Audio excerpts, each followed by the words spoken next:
ताई ताई अगं शांत हो तू. ते हवं तर जीव घे माझा. अगं तुझा पराभव बघण्यापेक्षा मी जीव देणं पसंत करीन ताई. ताई तुझ्या नर्सवर दया दाखव ताई. तू जीव घेच माझा ताई. ताई मी तुझ्या पाया पडतो. अगं तू त्या किरकोळ खानावळीकडे काय लक्ष देतेस? सोडून दे ना ताई. सोडून देऊ? कसं सोडून देऊ नरसू? ती खानावळवाली माझ्या विरुद्ध जिंकूच कशी शकते? ताई ताई मला असं वाटतं ना हा निवडणूक घोटाळा आहे. अगं तू हारूच शकत नाहीस. या खानावळवालीची चाल आहे ही सगळी. ताई तू काळजी करू नको. मी करतो सगळं बरोबर.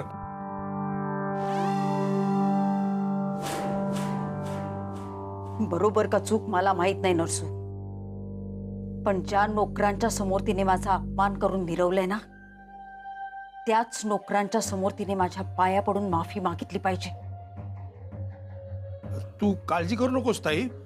पण त्याच्या आधी तिच्या बापाला तुझ्या पायात आणतो. बापाला नाही, त्या खानावळवालीला माझ्या पायात आण. खानावळवालीला? हो ताई ते होईलच. पण त्याच्या आधी तिच्या बापाला तुझ्या पायात आणलं ना की ती खानावळवाली आपोआप तुझ्या पायात येईल ना. जे करायचंय ते करणार सो, पण त्या खानावळवालीचं नाक ठेचलंच पाहिजे.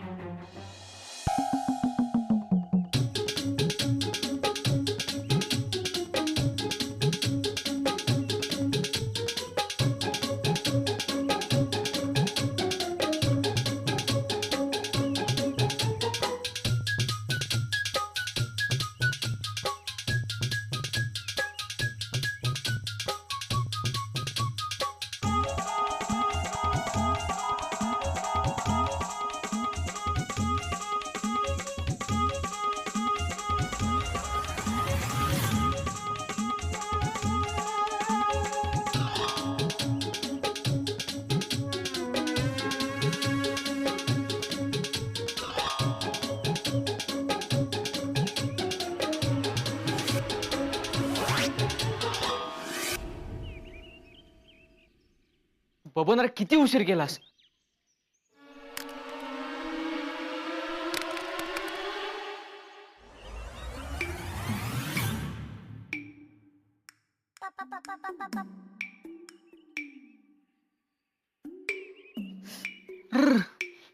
साहेब साहेब बबन अरे सॉरी, माझ्यामुळे झालं ना. अहो साहेब आता तुमची सिक्युरिटी मी कशी करणार हो? गॉगल तुटला की. पण सॉरी. अहो मुख्यमंत्र्यांनी कशी सिक्युरिटी असते तशी मी तुम्हाला सिक्युरिटी देणार होतो. त्याच्यासाठी येता येता नवा खट कोरा करकरीत गॉगल पण घेऊन आलो. पण आता गॉगल तुटला की हो. आता काय करू? बबन अरे सॉरी म्हटलं ना. तुमची नाही सगळी माझी चूक आहे. मलाच अजिबात अक्कल नाही. मीच सगळा गोळ घातलाय. मलाच आता माझा लय राग यायला लागलाय. अरे तू टाकून कशाला देतोस पण? अहो टाकू नाही तर काय करू मग? आता गॉगल फुटलाय म्हणला ह्यो कचऱ्यातच जमा झाला की. नाही थांब, मी आलोच.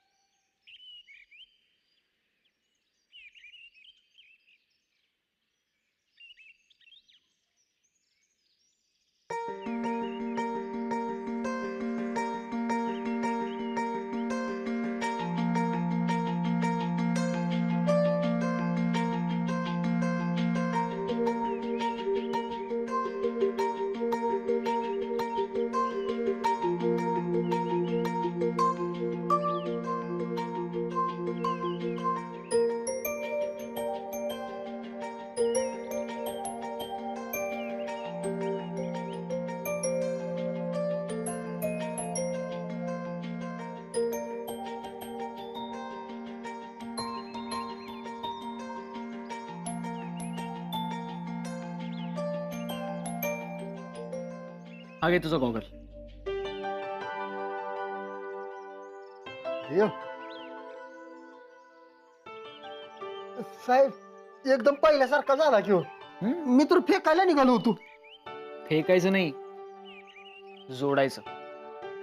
हा साहेब आता बघा मी तुमची कशी एक नंबर सिक्युरिटी करतो. जमतंय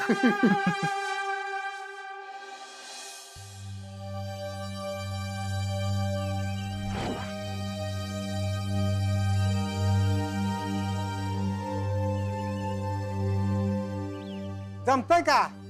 नसेल जमत तर सोडून द्या बाबा काम. नाही जमतंय की. जमायलाच पाहिजे. 30,000 म्हणजे काय कमी रक्कम नाही. टेबल चकाचक निघाला पाहिजे. हा साधी सुधी नाही, टेबलावर बघितलं की रम्याचं थोबाड चमकताना दिसलं पाहिजे. ए रम्या, बघ रे तुझं थोबाड चमकतं का ते? नाही मालक, दिसे ना की चेहरा. ए सूर्या, तुला काम नीट करायचं तर कर, नाही तर चल जा बघू. नीट करतो की गजा भाऊ. गजा भाऊ? ए रम्या, बघ यो काय बोलतो मला. ए अक्कल बिक्कल दिल्या का नाही द्यावं ना तुला? कोण देणार आहे तुला 30,000? गजा भाऊ. परत तेच. अरे बाबा, पैसे देणाऱ्याला मालक मानायचं असतंय. काय मानायचं असतं? पण ह्यो दोस्त आहे माझा. ए सूर्या, चल निघ बाहेर. तुझ्यासारख्या माजोरड्या माणसाची गरज नाही मला. रम्या, हाकलून दे रे याला. नाही नाही, चुकलं मालक, चुकलं माझं, चुकलं.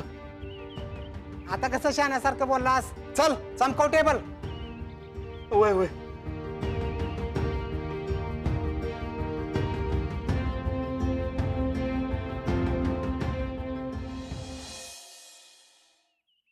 साहेब. साहेब कुठं आहेत? येतात. साहेबांनी तुम्हाला थोड्यावर बतायला सांगितलंय. मोठ्या साहेबांना देऊन येतात म्हणलेत. साहेब मोठ्या साहेबांना देऊन येतात.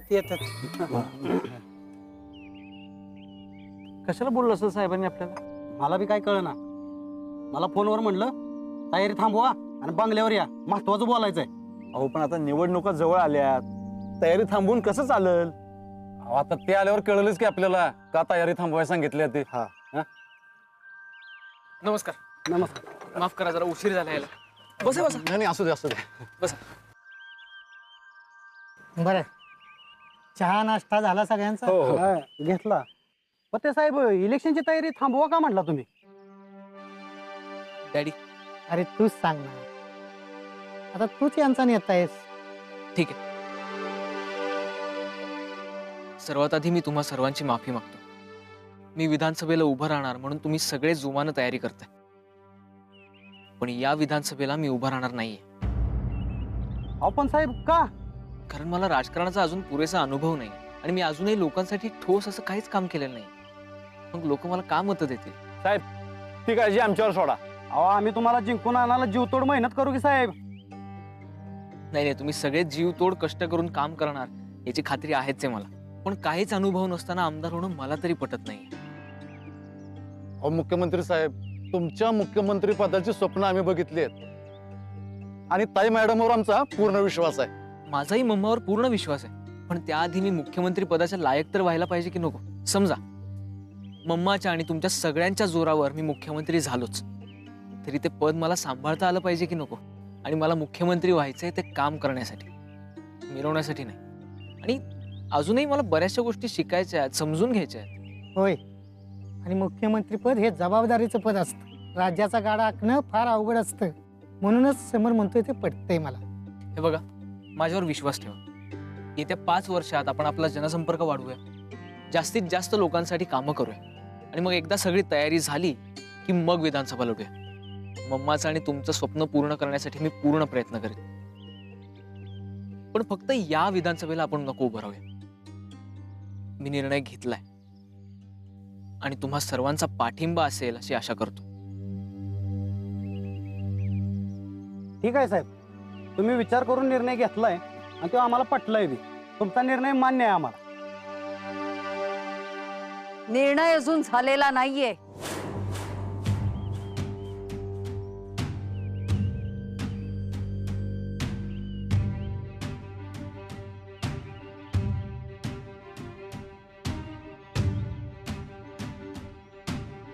मम्मा,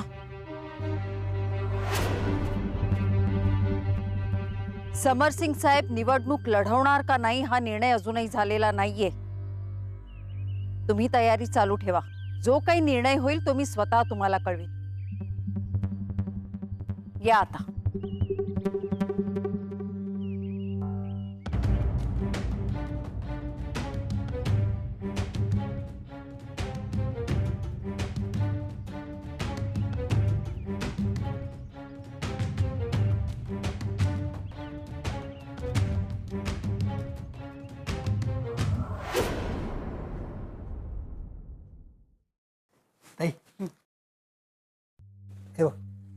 हे डिग्री सर्टिफिकेट, हे बर्थ सर्टिफिकेट, हे आधार कार्ड, त्यानंतर हे पॅन कार्ड, सगळी कागदपत्र तयारी ठेवलीत मी. तू काही काळजी करू नको. पण मग काय सुरू आहे सगळं?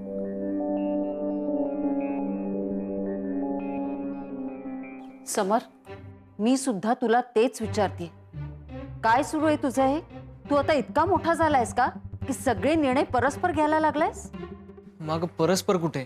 आपलंच सगळ्यांचं ठरलं ना. आपलं नाही, तुमचं, नाही तर सुमनचं म्हण. तुला माझ्यापेक्षा ती जास्त महत्वाची झाली आहे का? मग मला तुम्ही दोघे सारख्याच आहात. सारख्या? समर, तू मला तिच्या बरोबरीची मानतोस? अरे ताईनी तुझा किती वर्ष सांभाळ केलाय तुला माहिती का समर? समर, तू ह्या विधानसभेची निवडणूक लढायची आहेस. नाही मम्मा, जे ठरलंय ते ठरलंय. ठरवलंय? कुणी ठरवलंय? सांग ना समर, कुणी ठरवलंय? सुमननेच ना? अरे तिला काही कळत नाही राजकारणातलं. हे बघ, मी यांना मुख्यमंत्री बनवलंय आणि तुलाही बनवीन. मम्मा अगं पण तू हारलीयस आणि सुमी जिंकली, त्यामुळे तिच्या म्हणण्यानुसारच मी आता वागायला पाहिजे. समर, समर, अरे ताईला सुमन नाही, तू हरवतोयस. ताईने तुझ्याकरता किती स्वप्न बघितलेत माहितीये का तुला? मामा, पण मम्माचं स्वप्न पूर्ण व्हावं म्हणूनच मी आता निवडणुकीला उभा राहत नाही. जर मी आत्ता हारलो तर पुढचे सगळेच दरवाजे बंद होऊन जातील. समर, म्हणजे तुला आता तिचा सल्ला माझ्यापेक्षा जास्त महत्वाचा वाटतोय. तिच्यावर तुझा माझ्यापेक्षा जास्त विश्वास आहे, हो ना? मम्मा अगं, विश्वासाचा प्रश्नच नाहीये. तुम्ही जे मला सांगताय ते माझ्यावरच्या प्रेमापोटीच सांगताय. फक्त आता आपण बहुमताचा आदर राखला पाहिजे. हो, बरोबर आहे. आणि लोकशाहीत बहुमताचा आदर राखणं फार महत्वाचं असतं, नाहीतर लोकांचा विश्वास उडेल आपल्यावर. बस, फार झालं आता. राजकारणात काय चूक आणि काय बरोबर हे मला चांगलं माहितीये. समर, तू ह्या विधानसभेचा फॉर्म भरतोयस? नाही मम्मा, मी या निवडणुकीला उभा राहत नाहीये हे नक्की आहे. जर सुमी जिंकली तर ती म्हणेल तसंच होईल. ठीक आहे, मग सुमनच तुला निवडणुकीला उभं राहायला सांगेल, मग तर उभं राहशील ना समर?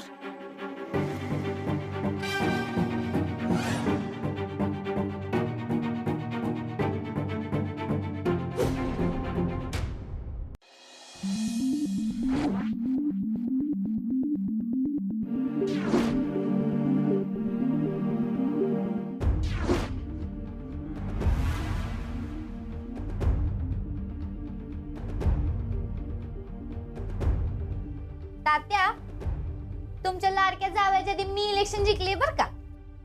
तालुक्यात वर्ल्ड फेमस आचार्याची पोरगी इलेक्शन जिंकल्या. सासूबाईंनी जसं पायलटला मुख्यमंत्री बनवायचं सपन बघितलं का नाही, तसं जर का तुम्ही बघितलं असतं तर आज तुमची मुलगी सरपंच तरी झाली असती.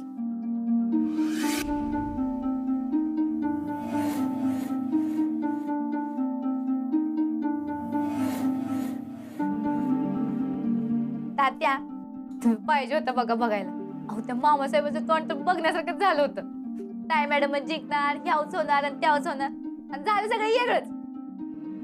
तात्या, अहो हातात ते भविष्य बघताय का? नाही नाही, बोल की, काय म्हणत होतीस तू? झालं का? म्हणजे तुम्ही काहीच ऐकलं नाही?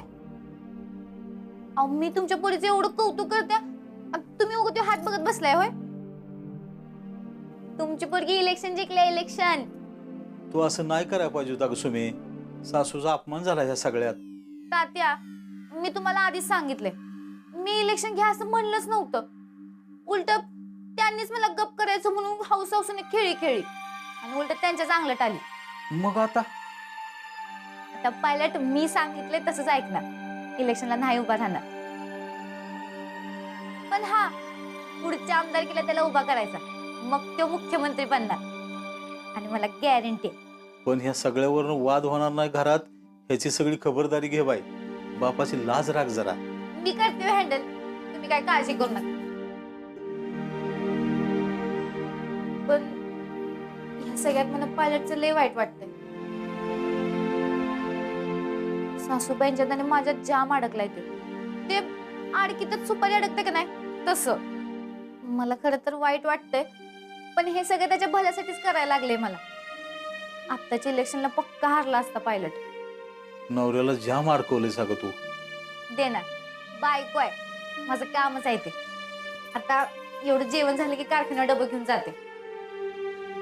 पायलट बी गेलाय कारखान्यावर, जाते आणि समजवते त्याला. जगात कोण का नसना, पण मी उभं राहणार त्याच्या पाठीशी.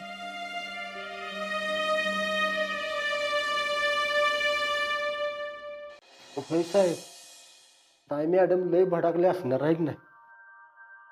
अरे मम्मा जरा फार दिवस नाही टिकत आणि माझ्यावर तर नाहीच नाही. हळूहळू होईल सगळं नीट. मला तर अहो लय भ्या वाटते. दोन्ही मॅडम म्हणजे डेंजरच आहे त्या. अरे तुला लांबूनच एवढी भीती वाटते, मग दोघींच्या मध्ये माझं काय झालं असेल याचा विचार कर. अयो, म्हणजे तुम्ही पण भ्यालाय होय? भीती अशी नाही रे, पण नेमकं काय करायचं तेच कळत नाहीये मला. साहेब आत येऊ का? हो या ना. जाधव साहेब, तुम्ही इकडं? समर साहेब, एक बोलायचं होतं, बोलू का?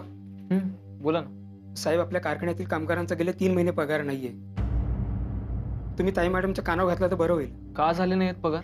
एकतर कारखाना आपला तोट्यात आहे आणि हे संचालक मंडळ आणि चेअरमन साहेब यांची मनमानी, त्यात शिंदे साहेब म्हणजे आपले चेअरमन आणि ताई मॅडम यांचे खास. मग बोलायचं तरी कसं? ठीक आहे, मी घालतो मम्माच्या कानावर. ठीक आहे, या फाईल द्या त्यांना, म्हणजे सगळा गोळ त्यांच्या लक्षात येईल. ताई, समरचा फॉर्म भरायचा म्हणून मी सगळी कागदपत्र जमा केली, एकदा बघून घे ना. बघू. सगळी कागदपत्र चोख पाहिजे तर नरसू, जराही चूक नकोय. एवढ्या तेवढ्यावरनं फॉर्म बाद करतात, माहितीये का तुला? ताई, तू काळजीच करू नकोस, सगळी कागदपत्र एकदम बरोबर आहेत. बाद व्हायचा सवालच येत नाही, तू काळजी सोड.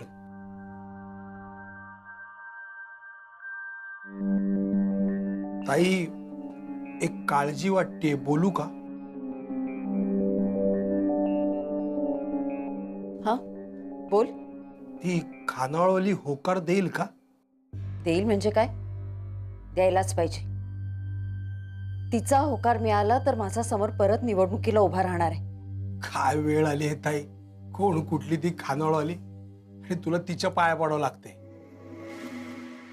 ताई, ती तिची लायकी नाही तुझ्या समोर उभं राहायची, तरी तू तिच्या का पाया पडणार? तू काळजी करू नको, मी आहे, मी बघतो सगळं. नरसू, हे बघ, काहीही कर, पण ती खानावळवाली माझ्या मनाप्रमाणे वागलीच पाहिजे. तिने समरला निवडणुकीला उभं राहा असं सांगितलंच पाहिजे. ताई, तू काळजीच सोड. त्या खानावळवालीला कशी वेसण घालायची ना, ते मला बरोबर माहितीये. आता बघच तू.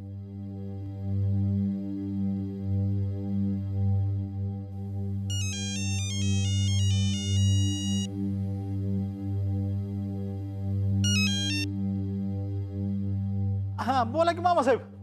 मामासाहेब गेला खड्ड्यात. पहिलं इथं बंगल्यावर हजर व्हायचं ताबडतोब. का काय झालं मामासाहेब? काय झालं म्हणून वर तोंड करून विचारताय? तुमच्या मुलीवर काय संस्कार केले का नाही तुम्ही? हा काय झालं? काय काय झालं? काय ताई मॅडमचा अपमान केलाय तिने, या घराचा अपमान केलाय. काय केलं तिनं? काय केलं? अपमान केला म्हणून सांगितलं ना ताई मॅडमचा. आत्ताच्या आत्ता इथे यायचं, ताई मॅडमच्या पायावर लोटांगण घालायचं, माफी मागायची त्यांची. हा, आणि तुमच्या त्या मुलीलाही माफी मागायला लावायची त्यांची. अहो मामासाहेब, काय चुकलं सुमीचं? काय चुकलं? लायकी सोडून वागली ती. ताई मॅडमच्या चपलांजवळ उभी राहायची तरी लायकी आहे का तुमची? तुमची अवकात विसरू नका सुरेशराव. एक साधी आचार्याची पोर ती ताई मॅडमला उलट बोलते, त्यांचा अपमान करते.